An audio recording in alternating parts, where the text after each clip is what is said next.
everybody can have a voice, and that voice can be amplified, even if you don't know a journalist, even if you don't have a TV, even if you're not a government or an authority, is changing the way people are thinking and positioning themselves when they are expressing an opinion about something or talking about something.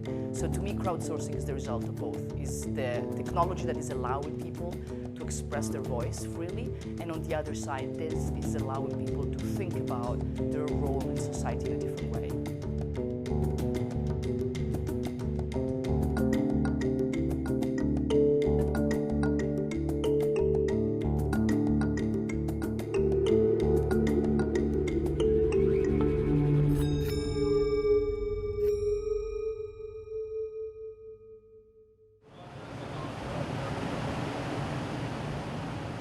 Հաղորդակցության արդի տեխնոլոգիաները նախատիպ չունեն։ Ոչ գիրը, ոչ տպագրությունը, ոչ ռադիոն, ոչ հեռուստատեսությունը։ Սրանցից յուրաքանչյուրը կամ բոլորը միասին վերցված չեն կատարել եւ չեն կատարում այն դերը, որն այսօր ունի համացանցը։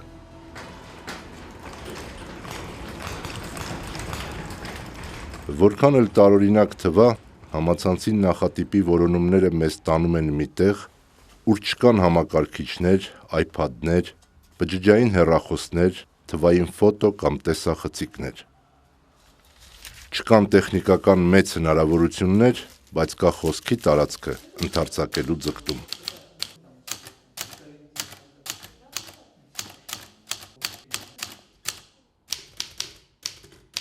Սամիզդատը զանգվածային տպագիր մամուլի այլընտրանքն էր։ Այն բազմացվում էր տպագրական մեքենայի կամ լուսանկարելու միջոցով։ Բազմացումն արագացնելու համար օգտագործվում էր պատճենահանող թուղթ։ Արտագրելիս ստացվում էր 3, տպագրելու դեպքում 5 ընթեռնելի պատճեն, իսկ ծխախոտի թղթով մինչև 8 օրինակ։ Сходство самиздата с интернетом заключается в том, Սամիզդատն ու ինտերնետը նման են։ Երկու դեպքում էլ մարդն ինքն է որոշում, ինչ կարդալ, ինչ տարածել։ что читать, что распространять. Դա հավաքական ջանք էր։ Մարդիկ փորձում էին օգտագործել անձնական կարողությունները ուրիշների հետ կապվելու, տեղեկատվություն սփռելու համար։ Самиздат был структурой элитарной. Понимаете? За него можно было получить и 3 года лагеря, и 5. Սամիզդատն ընտրյալների համար էր։ Դրա պատճառով մարդը կարող էր ստանալ 3, 5, 7 տարվա պատիժ, հետնել 5 տարվա աքսոր։ Կրկնվելու դեպքում 10 տարի բանտ, եւս մի քանի տարի աքսոր։ Այդ գործով զբաղվում էին անձնուրաց մարդիկ, մարդիկ, ում կյանքի իմաստն էր դա։ Значение, глубокое содержание, смысл жизни.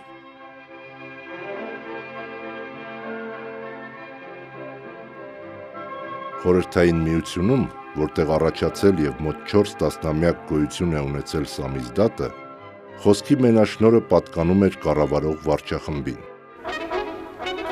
Կար մեկ կարծիք, մեկ ճշմարտություն, որը հասցեագրվում էր սովետական հասարակությանը։ Сегодня ночью газета повторит себя 7 миллионов раз, чтобы завтра вновь прийти к людям и принести им дыхание минувшего дня.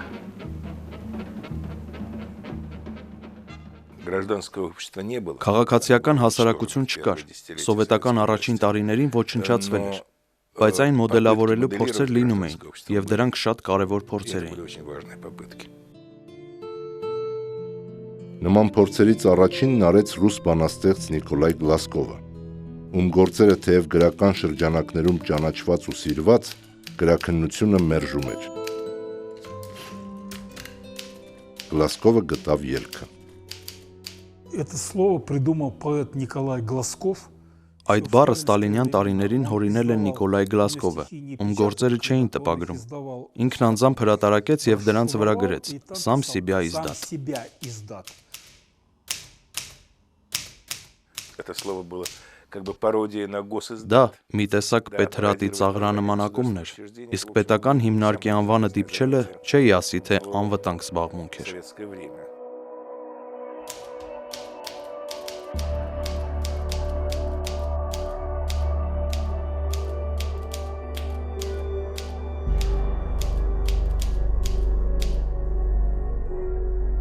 все-таки то, что мы называем самоздатом.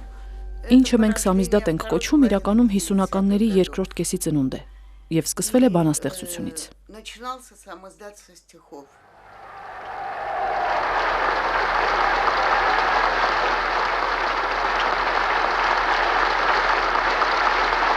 Говоря прекрасными словами Пушкина, да здравствует разум, да скроется тьма. Ստալինի մահից հետո իրավիճակը խորհրդային միությունում փոխվել էր։ Կոմկուսի 20-րդ համագումարով անկաշկանդ խոսելու, կարծիք հայտնելու, գնահատականներ տալու ազատություն էր նշմարվել։ Это артиллерия, потому что они, так сказать, расчищают путь. Գուցե տարօրինակ թվա, բայց 50-ականների սամիզդատի ամենատարածված տեքստերից մեկը հենց Նիկիտա Խրուշչովի 20-րդ համագումարի ճառն էր։ Ելույթը, որով նա բացահայտում էր անձի պաշտամունքը, չէր հրապարակվել կուսակցական մամուլում։ Մի օր մեզ ասացին, թե ինչ է կատարվում երկրում։ Իմացանք, որ Ստալինը սրիկա է, որ եղել են ճամբարներ, ասացին, որ այսուհետ կյանքն այլ է լինելու։ Լավ, մտածեցինք մենք։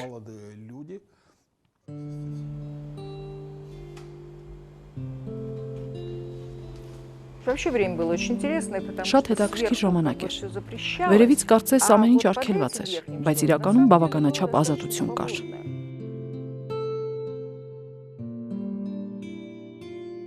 Սկսվել էր համընդհանուր վերաիմաստավորման գործընթաց։ Շուրջ 3 տասնամյակ տևած պետական կուսակցական ահաբեկչությունից հետո հրապարակ էին հանվում բանտերում և ճամբարներում ստեղծված հուշագրություններ, տարակներում պահված գրական ստեղծագործություններ։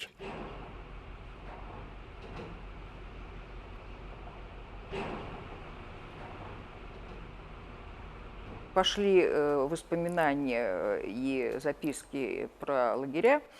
Ճամբարների կյանքից հուշեր եւ օրագրեր հայտնվեցին։ Սամիզդատով Գինզբուրգը տարածվեց, Սոլժենիցինը, Շալամովը։ Իրականության բացահայտումն ուղղակի ցնցում էր մարդկանց։ Вот что действительно реально происходило. Я реквием переписала от руки Ахматовой. Перепечатала. 4 экземпляра. Ախմատովայի ռեկվիեմը ես տպագրեցի 4 օրինակով։ 3-ը տվեցի ծանոթներիս եւ ասացի վերադարձրեք ինձ իմ օրինակն ու 1 պատճեն։ Երբ եւս 2 ավելորդ օրինակ ունեցա, դրանք էլ նույն պայմանով բաժանեցի։ Այսինքն ընդհանուր առմամբ տարածեցի շուրջ 100 օրինակ։ То есть от меня, я думаю, тираж реквиема составил не менее 100 экземпляров.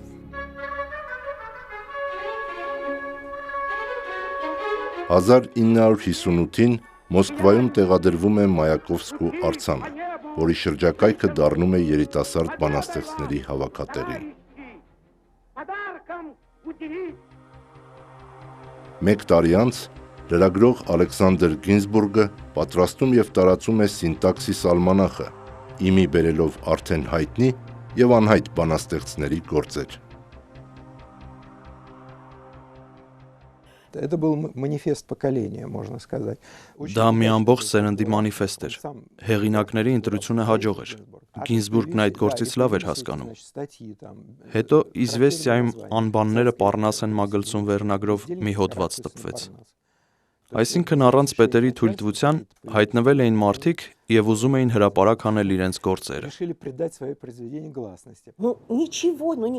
Ոչինչ, հակախորհրդային ոչ մի բան, գաղափարախոսական ոչ մի նկրտում։ Սա մեր կյանքն է, սրանով մենք հետաքրքրվում ենք և ուզում ենք ուրիշներն էլ կարդան։ Нам хочется, чтобы другие это тоже читали. Так, сейчас я ее должен настроить.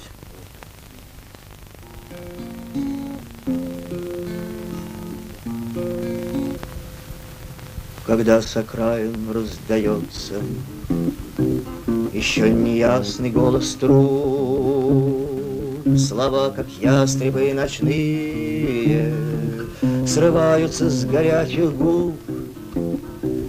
Мелодия, как дождь случайный, гремит и бродит меж людьми надежды мало. маленький оркестрик под управлением любви, надежды маленький оркестрик под управлением любви.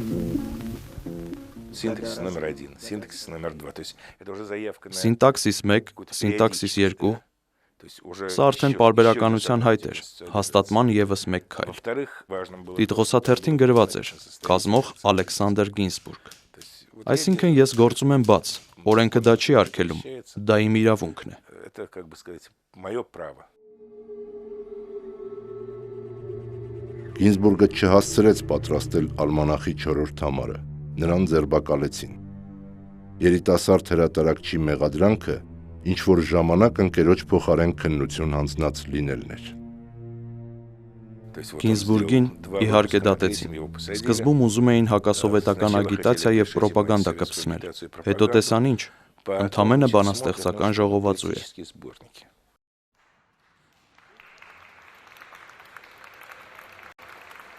Այսպես կոչված ձնհալի առաջին տարիներին հասարակության մոտ տպավորություն կար, թե Խրուշչովն ուզում է փրկել ժողովրդին ստալինիզմից։ Բայց շատ շուտով պարզ դարձավ, որ Խրուշչովյան աշխարհայացքը ոչնչով տարբեր չէ իր նախորդների եւ հաջորդների պատկերացումներից։ Владимир Инкилевский, один из неофициальных художников того времени, один из пионеров. Այլընտրանքային արվեստի ներկայացուցիչներից Վլադիմիր Յանկիլևսկին մեջբերել էր Խրուշչովի ասածը. Ինչ վերաբերվում է արվեստին, ես ստալինիստ եմ։ Նա շատ պահպանողական էր, հատկապես գեղագիտության հարցերում։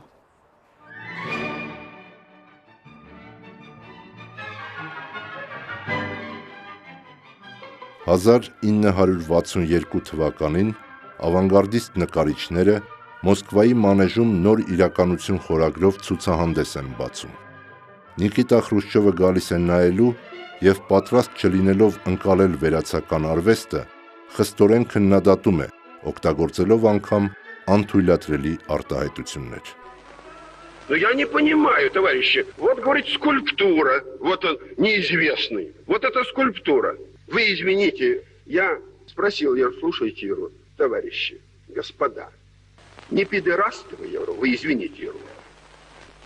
Выставленные работы с нашей сегодняшней точки зрения абсолютно не Այսօրվա մեր պատկերացումներով դրանք бացարձակ անմեղ գործեր էին, բայց գեղագիտության սահմանն անցնելը ինքնին скандал էր։ Это уже скандал.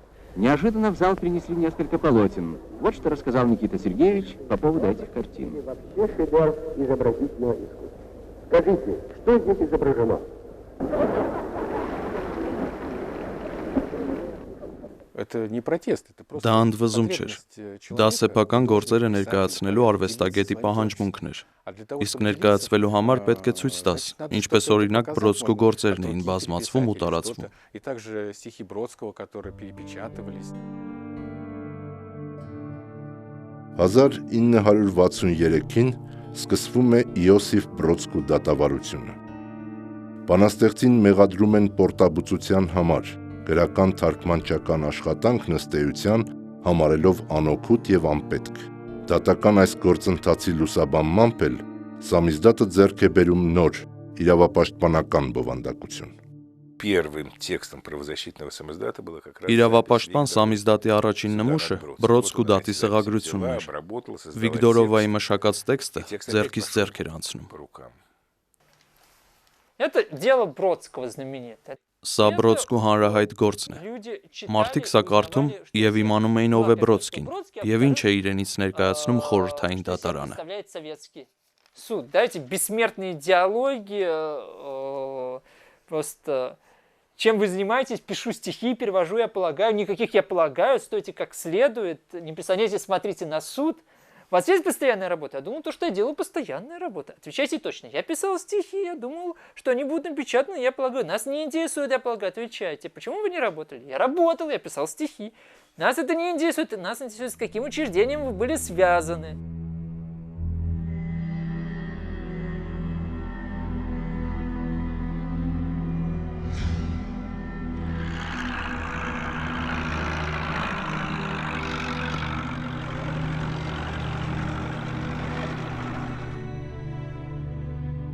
Հաջորդ աղմկոտ գրական դատավարության զոհերը արձակագիրներ Սինյավսկին և Դանիելն էին։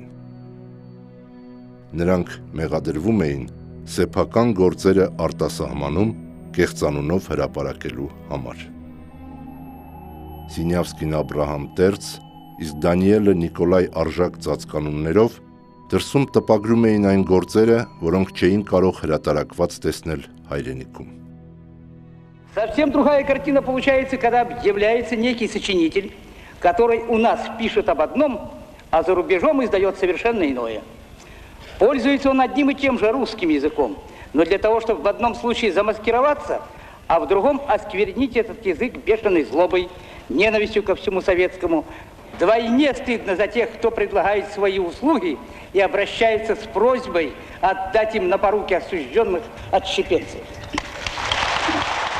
Եվ մինչ գրական բարձր ամբիոններից հանդուգն հեղինակներին ոչնչացնող կոչեր էին հնչում, հարյուրավոր մտավորականներ, նամակներով և հայտարարություններով պահանջում էին ազատ արձակել նրանց։ Процесса Синявского и Даниэля эти письма стали попадать... Սինյավսկու և Դանիելի դատից սկսած, դրանք հայտնվեցին Սամիզդատում։ Մարդիկ տեսան, որ իրենք մենակ չեն, որ մտավորականները նամակներ են ստորագրում ու չեն վախենում, որ կհեռացվեն աշխատանքից կամ կուսակցությունից։ Да, могут исключить из партии. Вот эти открытые письма, протестные письма.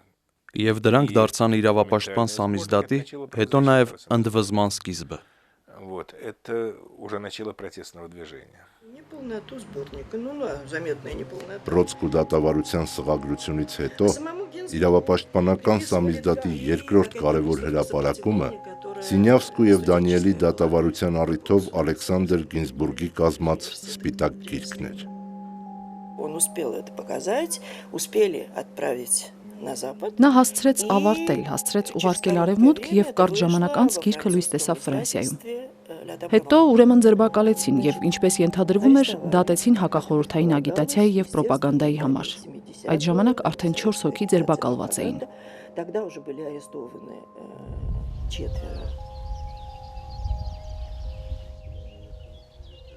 4 ձերբակալվածներից մեկը Վերա Լաշկովան էր, ում մեղադրում էին Գինզբուրգի Սպիտակ գրքի և Յուրի Գալանսկովի Ֆենիքս 66 ալմանախի նյութերը մեքենագրելու համար։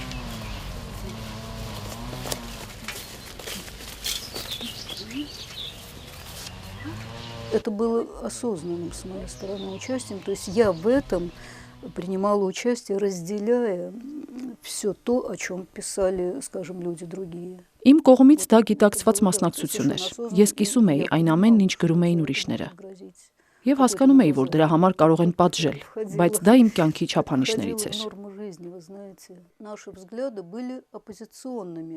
Մեր հայացքներն ընդդիմադիր էին։ Ինչու՞։ Որովհետև անարդարության զգացում կար, որովհետև ճշմարտությունը քիչ էր կամ ընդհանրապես չէր ասվում ճշմարտությունը։ Того, что мало правды говорят и не говорят вообще правды.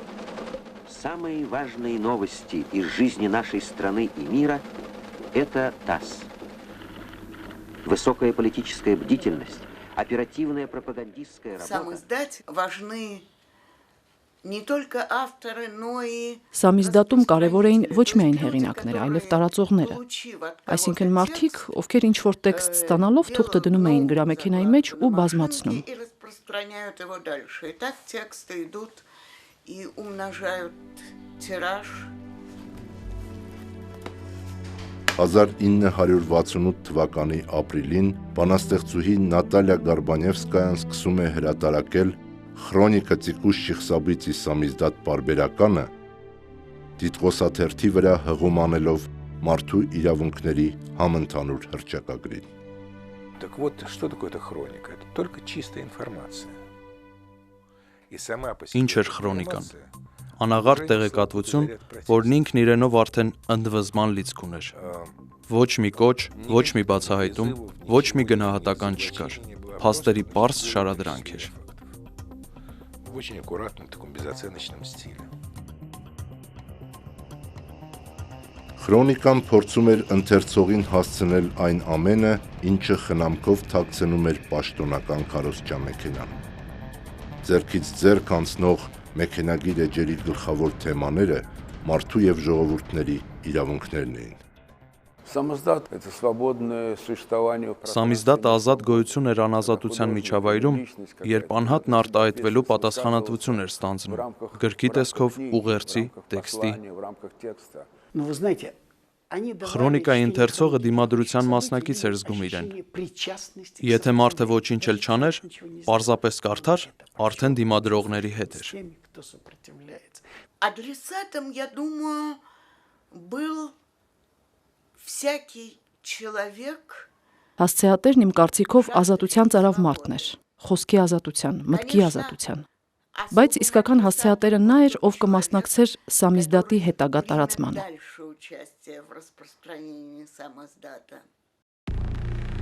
Քրոնիկայի շուրջ շատ արագ գոյանում է ընթերցող տարածողների մի բազմություն, որը նաև պարբերականին ապահովում է թարմ լրատվությամբ։ Սա թերևս համացանցի հնարավորությունները համացանցից առաջ կիրառելու ամենացայտուն օրինակն էր։ Вот эта система ветвящихся цепочек.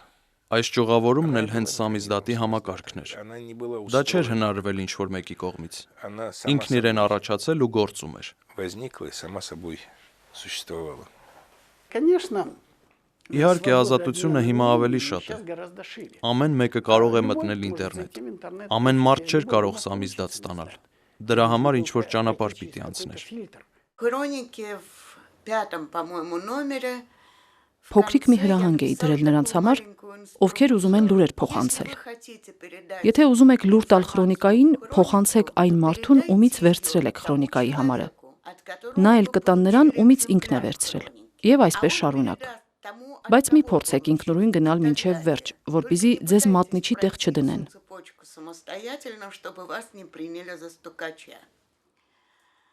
The fact that everybody was part of a network and the fact Այն, որ բոլորը մի ցանցի մաս էին կազմում եւ որ հավաքական ջանքով փորձում էին կրկնօրինակել ու տարածել ռեժիմի կողմից թաքցվող տեղեկությունները, դա արդեն crowdsourcing էր։ Իհարկե տարբեր տեխնոլոգիաներով, բայց միևնույն սկզբունքով։ Когда я вижу сейчас в интернете Երբ ինտերնետում տեսնում եմ այժմյան ցույցերի լուսանկարները, երբ տեսնում եմ գլխավերևում պահված բջջային հեռախոսները, որով լուսանկարում են, մտածում եմ 1968-ի մեր ցույցից ոչ մի հիշատակ չկա։ Ոչ մի լուսանկար չկա նաև 1965-ի դեկտեմբերի 5-ի ցույցից, որով փաստորեն սկսվեց իրավապաշտպան շարժումը։ 5 декабря 1965 года, с которой, собственно, началось правозащитное движение.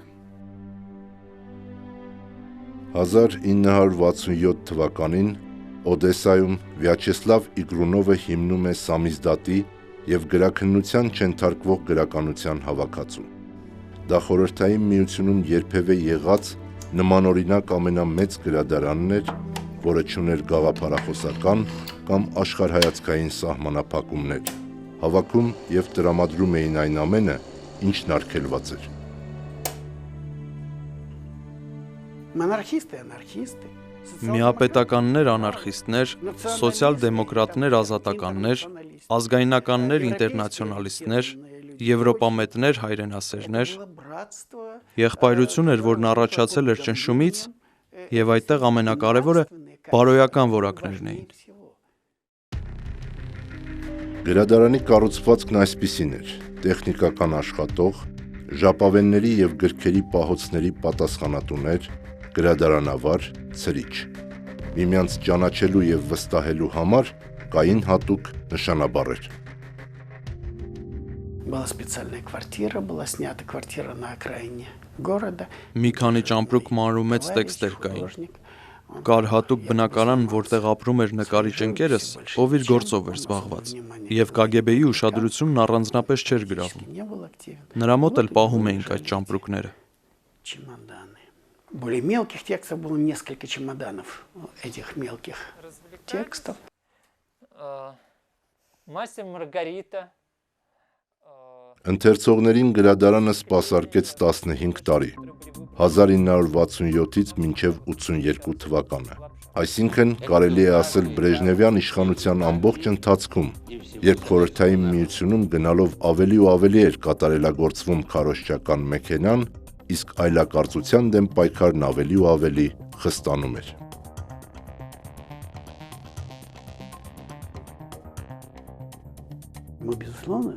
Անշուշտ հասկանում էինք, որ մեզ կձերբակալեն, որ կդատեն, որ գուցե մեռնենք ինչ-որ զնդանում։ Հենց սկզբից մենք դրան պատրաստ էինք։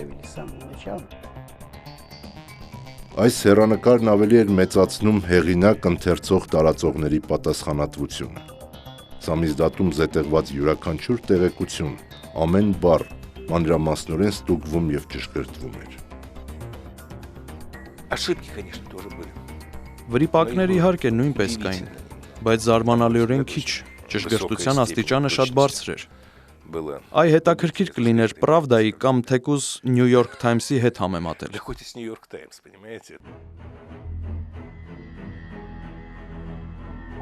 Խորհրդային այլախոհները, այդ թվում նաև Սամիզդատի ցանցում ներգրավված հարյուրավոր մարդիկ, նախազգուշացվում, աշխատանքից հեռացվում, բանտարկվում եւ աքսորվում էին։ Նրանց իրավական պաշտպանությունն ապահովելու համար կային հուշագիր ձեռնարկներ, որոնք նույնպես Սամիզդատ էին։ Их было несколько, да, это памятка, составленная... Սա Եսենին Վոլպինի 1969-ին կազմած հուշագիրն է։ Նրանց համար, ում հարցաքննություն է սպասվում։ Ավելի ուշ Ալբրեխտը կազմեց հարց ու պատասխանի նման համակարգ, որը մինչ օրս օգտագործվում է։ 90-ականներին կուբացի այլախոհներ եկան, որ տանեն իրենց մոտ հրատարակելու։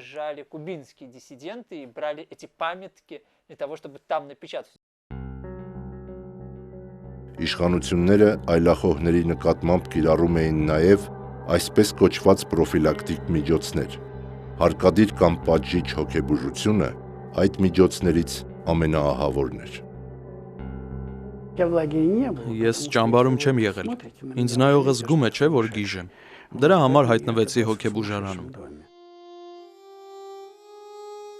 Հոգեբուժարաններում են իրենց պատիժը կրել նաև Խրոնիկայի հիմնադիր խմբագիր Նատալիա Գարբանևսկայան, խորհրդային հայտնի այլախոհներ Վլադիմիր Բուկովսկին, Ալեքսանդր Եսենին Վոլպինը եւ այլք։ 1977-ին ստեղծվում է Խորհրդային Միությունում քաղաքական նպատակներով կիրառվող հոգեբուժությունը ուսումնասիրող հանձնաժողով, որը երկամսյա պարբերականությամբ հրատարակում էր տեղեկագիր։ Делали это раз в 2 месяца регулярно.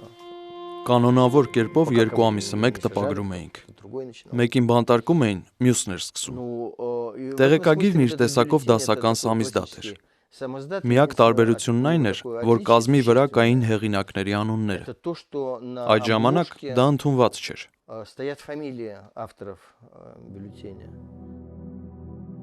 Հանձնաժողովի ուսումնասիրությունների արդյունքում Ալեքսանդր Պատրաբինեկը կազմում եւ հոգեբուժների միջազգային հանրությանն է ներկայացնում պատժիչ առողջապահություն ժողովածուն։ Ուրիշ փաստաթղթեր էլ կային։ Իմ գիրքը միակը չէր։ Դրանք իհարկե շատ լուրջ դեր խաղացին միջազգային հանրության կողմից այդ պրակտիկան դատապարտելու գործում։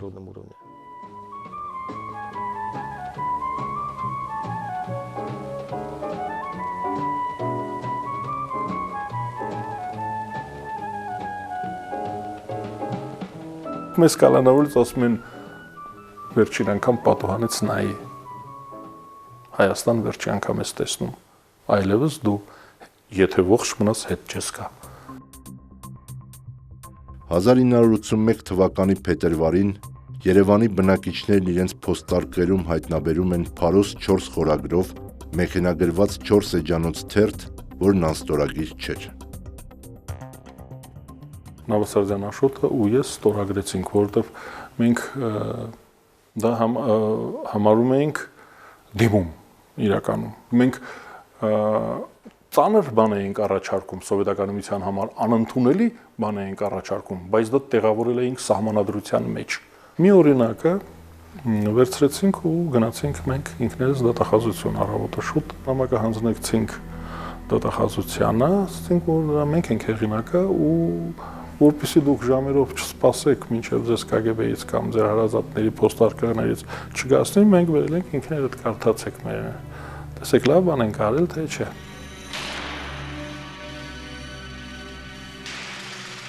Աշոտ Նավասարդյանն ու Ազատ Արշակյանը 1967-ին ստեղծված ընդհատակյա ազգային միացյալ կուսակցության անդամներ էին։ Կուսակցության նպատակը Հայաստանը հանրաքվեի միջոցով խորհրդային միությունից անկախացնելն էր։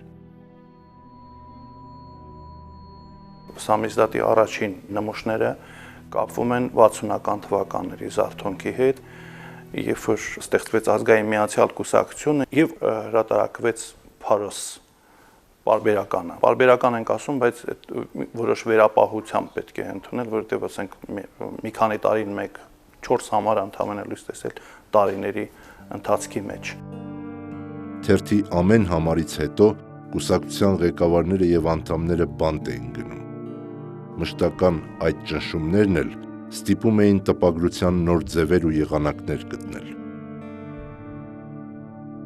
Գունավոր մետաղների հանձնման կետում հայտնաբերել էինք տառերի հատ-հատ առանձին տառերի մատրիցաներ, 10-20 կիլոգրամ։ Դրա համար մենք պատրաստեցինք հատուկ սարք, որի մեջ այդ տառերը կարող էինք տեղավորել։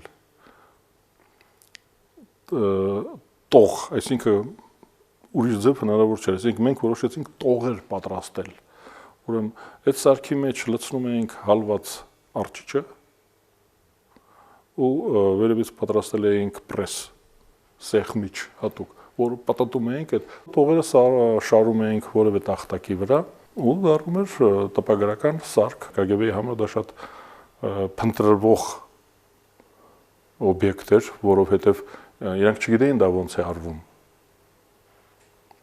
Ոնց կա, ուրեմն ինչ-որ տպարանում էին, նրանք ենթադրում էին, հետո մենք քննության ժամանակ իմացանք, որ նրանք փնտրել են տպարաններում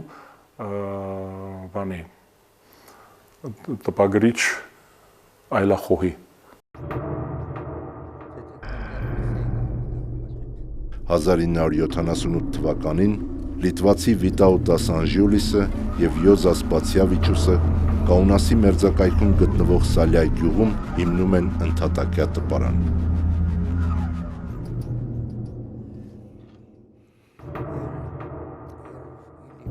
Вход в этот туннель был замаскирован.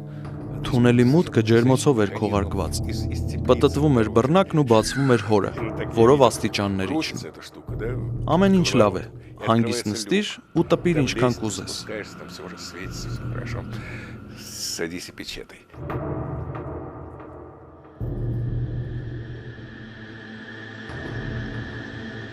Տպարանը գործում է 12 տարի, հրատարակելով 138,000 տպաքանակով 23 անուն գիրք ու գրքույկ։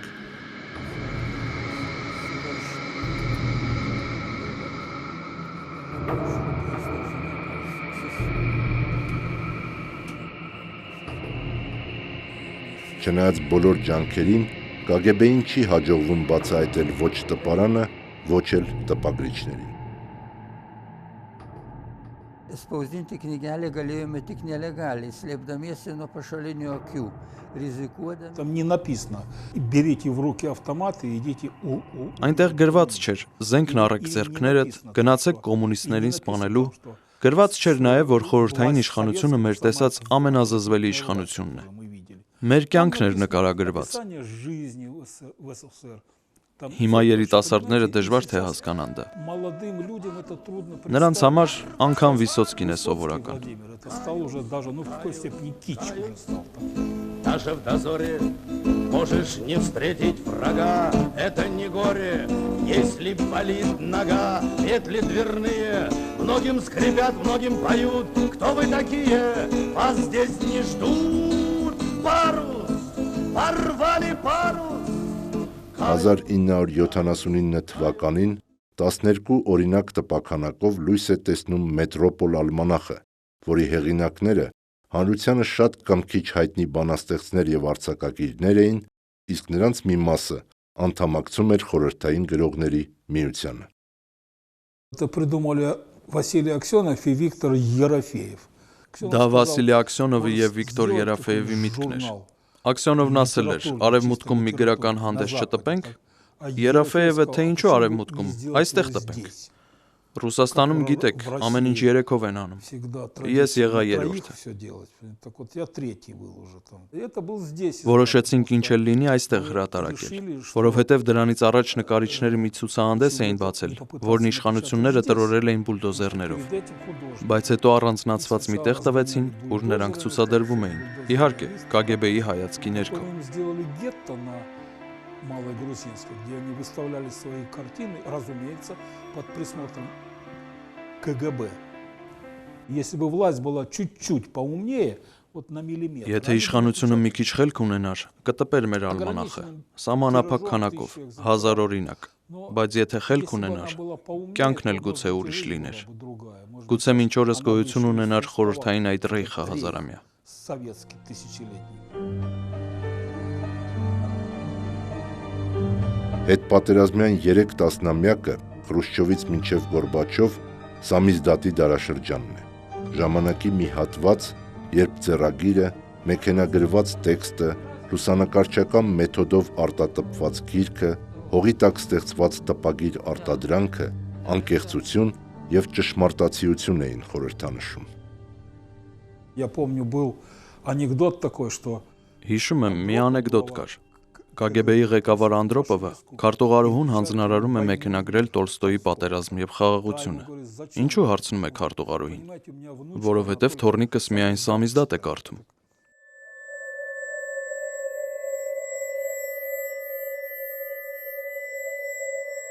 Уже нет давно опасности военного нападения на СССР. Գորբաչովյան պերեստրոյկայի եւ այսպես կոչված գլասնիցի հռչակումից հետո թվում էր սամիզդատը պետք է կորցներ հասարակական պահանջարկը։ Вы уважаете съезд? Я уважаю съезд, но я уважаю народ. Всё. Заберите свою речь. Այն իրոք դադարեց գոյություն ունենալ։ Փոխարինելու եկավ ուշ սամիզդատը, որի առաջին նմուշը 1987-ին հրատարակված Էքսպրես քրոնիկան էր։ Экспресс-хроника начиналась как... Էքսպրես քրոնիկան սկզբում իսկական սամիզդատ էր։ Երկու էջ մեքենագրված տեքստ։ Հետո կամաց-կամաց դարձավ նորմալ թերթ։ И в конце концов он стал нормальной газетой.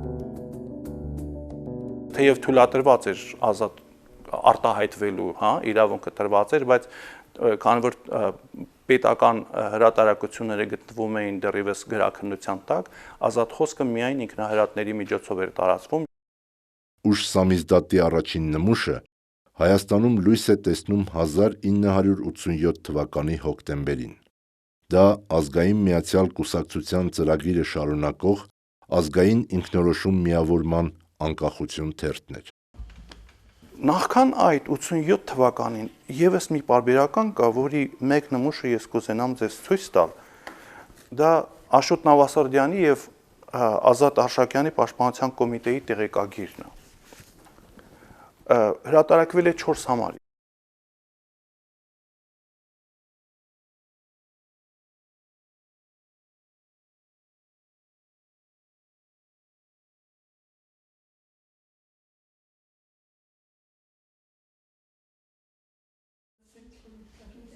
Հաջորդ 3 տարիներին Հայաստանում լույս է տեսել պաշտոնապես չգրանցված շուրջ 40 անուն հանդես, թերթ ու տեղեկագիր։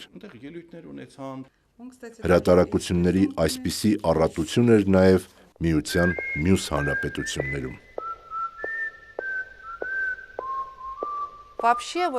Ընդհանրապես ամբողջ այս մամուլը կապված է պերեստրոյկայի շրջանի նեֆորմալ կոչվող երևույթի հետ։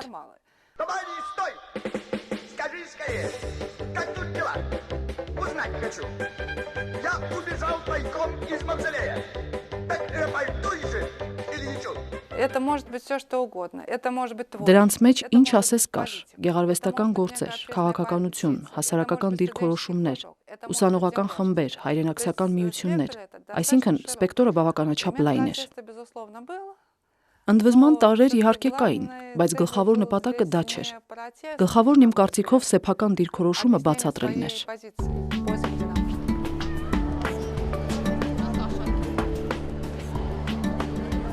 Այստեղ կարելի էր նախատիպի որոնումն ավարտված համարել, թեև սամիզդատի մասին պատմելու դեռ շատ բան կա։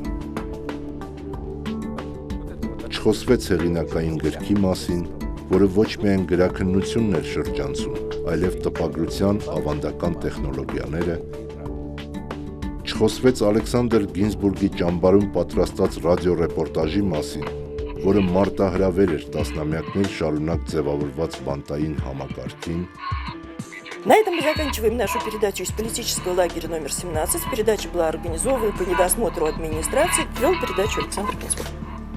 Չխոսվեց ծաղրանկարների մասին, որոնց հեղինակները հալածվում էին խորհրդային իրականությանը այլ աչքով նայելու համար։ Չասվեց, որ գրամեքենա օգտագործելու համար մարդը հրահանգավորվում էր և պատասխանատվության ստորագրություն տալիս։ Այս ամենը գուցե անհավատալի ու հորինված թվա, որովհետև ամեն երեխա արդեն ձեռքի տակ ունի տեղեկատվության անսպառ պաշարներ, որոնման սրընթաց համակարգեր, հաղորդակցության անհնարինության աստիճան դյուրացված գործիքներ։ Եվ ամեն երեխա այսօր, գուցե չգիտակցված, ինքնաբերաբար կրկնում է երեկվա սխրանքը, այդ բանն անելով առանց ջանքի, առանց երկյուղի ու տագնապի, ամեն օրվա սովորույթով։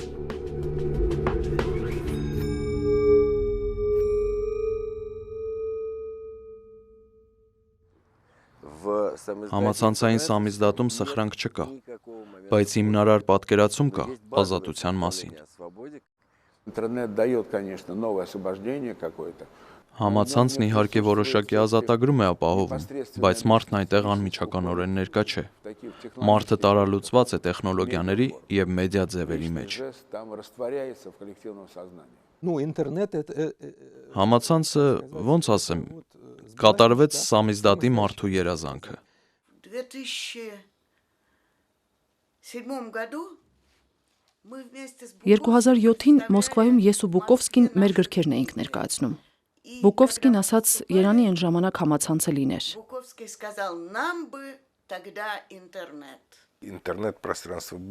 Համացանցն առավել հաջող կերպով է լուծում այն խնդիրները, որ փորձում էր սամիզդատը լուծել։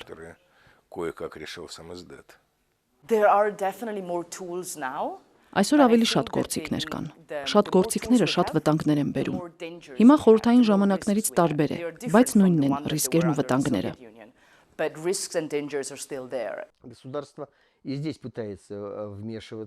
Պետությունն այստեղ էլ փորձում է միջամտել սահմանափակել ազատությունը։ Ասեմ, որ երբեմն հաջողվում է։